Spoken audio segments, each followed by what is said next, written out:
Salut les gars, c'est Pépé et aujourd'hui je vais vous présenter le nouveau deck Blunt AOS V6 sur lequel on bosse depuis quelques temps. On va parler des caractéristiques techniques et ensuite je vous expliquerai tous les détails de mon design. Donc on va commencer par l'avant. Au niveau de la plate, du coup on n'a plus de plastique ici. Tout est forgé, c'est beaucoup plus résistant qu'avant et on a le logo du coup AOS V6 qui est juste ici.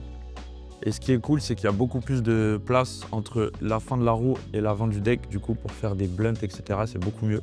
On passe en dessous du deck, du coup j'ai choisi de mettre une extrusion en dessous pour que ce soit plus léger. On a élargi les plates pour être plus stable sur les grinds. Et on a renforcé la structure pour mieux répartir le poids et surtout pour éviter que le deck se banane. Grâce à l'extrusion, on gagne 130 grammes. Au final, il fait 2,08 kg, c'est vraiment léger pour sa taille et ça le rend très réactif, c'est la folie. On passe à l'arrière du deck avec les nouveaux deck ends que j'ai pu tester depuis un certain temps, qui sont vraiment très cool. Ils sont plus épais à l'arrière, ils sont remplaçables, ils restent aussi tout de même très légers, donc c'est vraiment cool, vous pouvez les changer quand vous le souhaitez. Et surtout, le deck est compatible avec toutes les tailles, donc vous pouvez rider du 110 au 125 et vous pouvez rouler du 24 jusqu'au 30 sans souci.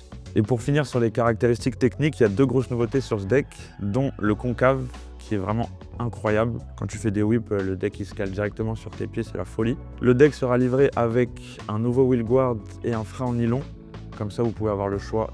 Et surtout, on a le grip signature qui match totalement avec le design que je vais vous présenter juste après. Et en plus de ça, il est livré avec le deck.